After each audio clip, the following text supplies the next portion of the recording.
अब प्रशांत, अब आप बताइए, क्योंकि आप तो अभी भी वहीं पर मौजूद हैं। महिलाओं के बीच कुछ चर्चा है महिला आरक्षण बिल को लेकर, जो नैरेटिव यहां सेट करने की कोशिश की जा रही है दोनों ही ओर से। हाँ, देखिए, बात करें अगर पश्चिम बंगाल की, तो ममता बनर्जी ने लगातार महिलाओं को लेकर बहुत सारी योजनाएं बनाई। ऋषिकेश उन योजनाओं का जिक्र कर चुके हैं, तो इसलिए मैं दोहराऊंगा नहीं उस चीज़ को।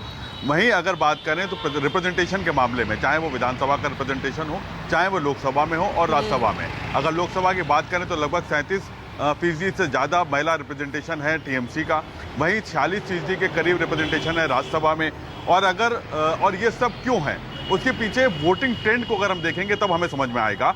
2006 में जब यहाँ पे वोट पड़ा और जब पहली बार ममता बनर्जी यहाँ पर जीती थी, तब उस समय का अगर वोटिंग ट्रेंड को अगर हम गौर करें तो यहाँ पर देखेंगे कि लगभग 1.5% के आसपास पुरुष वोटर ज़्यादा थे।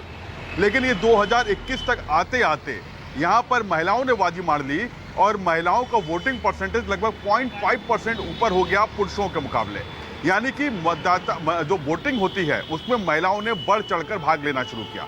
लकी भंडार योजना 500 रुपये से शुरू की गई, पिछले चुनावों में इसको बढ़ाकर 1000 रुपये किया गया और इस बार जो है 1500। वहीं अनुसूचित जाति और जनजाति के लोगों को 200 रुपये एक्स्ट्रा दिए जाते हैं।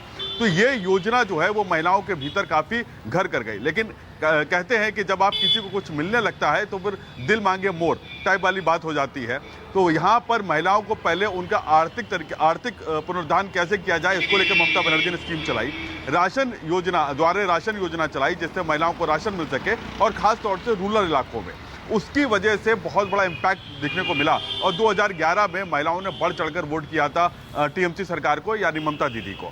लेकिन जब एक समय बीत जाता है तो लोग उसके आदी हो जाते हैं। ठीक वैसे ही जैसे आप अपने घर में बच्चों को पॉकेट मनी देना शुरू करते हैं और उसके बाद उनकी डिमांड, पहले तो शुरू में बहुत खुश होते हैं और फिर वो पॉकेट मनी उन्हें कम लगने लगती है और वो और डिमांड करने लगते हैं। ठीक वैसे ही स्थिति होती है जब एक लंबा समय गुजर जाता है। 15 साल का समय गुजर चुका है। अब उन महिलाओं को लगता है कि उनके बच्चों के लिए रोजगार कहाँ से आएगा, उन जो बच्चे हैं उनकी पढ़ाई लिखाई कैसे होगी, क्योंकि यहाँ पर उस तरीके के रोजगार के अवसर नहीं है और लोगों को पलायन करना पड़ता है बड़े शहरों की तरफ से। तो एक ये बहुत बड़ा मुद्दा है। दूसरा, जो ग्राउंड पे हम बात कर रहे हैं, वो महिलाओं तक वो योजनाएं जो टीएमसी सरकार के द्वारा चलाई गई हैं वो घर घर तक पहुँच रही हैं, उसका लाभ भी मिल रहा है।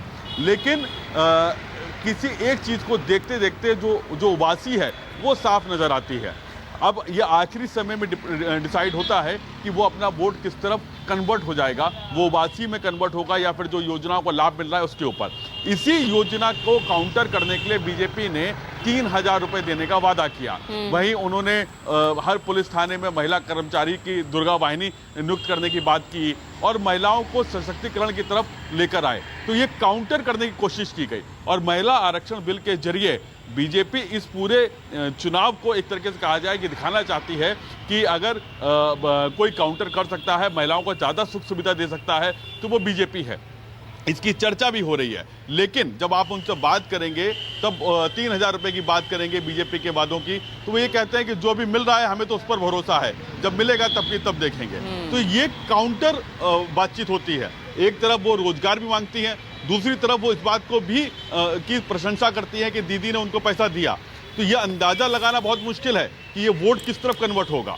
लेकिन अगर ये ट्रेंड देखेंगे पिछले 3 चुनावों का, विधानसभा के और लोकसभा के ट्रेंड देखेंगे हम, तो ये साफ दिखता है कि जो महिला वोटर हैं वो दीदी के पक्ष में गई हैं। दूसरा, महिलाओं को लेके जिस तरह से दीदी चलती हैं, अगर आप उनके रोड शो देखेंगे, आप उनका ममता बनर्जी के आप रैलीज देखेंगे, तो वहाँ देखेंगे कि मंच पे महिलाओं की भीड़ होती है।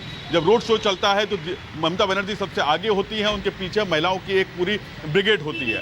ठीक उसी स्ट्रेटजी को काउंटर करने के लिए अगर आप बीजेपी की रैलियों को देखेंगे, चाहे वो प्रधानमंत्री मोदी जी की हो, चाहे वो गृह मंत्री अमित शाह की हो या उनके तमाम बड़े नेताओं की हो, तो आगे की पंक्तियों में पूरा महिलाओं का बेड़ा बिठाया जाता है, जिससे ये दिखाया जा सके कि महिलाएं बीजेपी के पक्ष में लामबंद हो रही हैं। तो ये पूरी स्ट्रेटजी उस वोट बैंक को हासिल करने के लिए है, जो वोट बैंक एक लंबे समय से ममता बनर्जी के साथ में रहा है। और ये वोट बैंक किसके साथ रहेगा, ये सबसे बड़ा सवाल है। जो स्थिति है वो एकदम कंफ्यूजिंग है। अभी कुछ भी नहीं कहा जा सकता कि आखिर ये वोट बैंक है किस तरफ। तो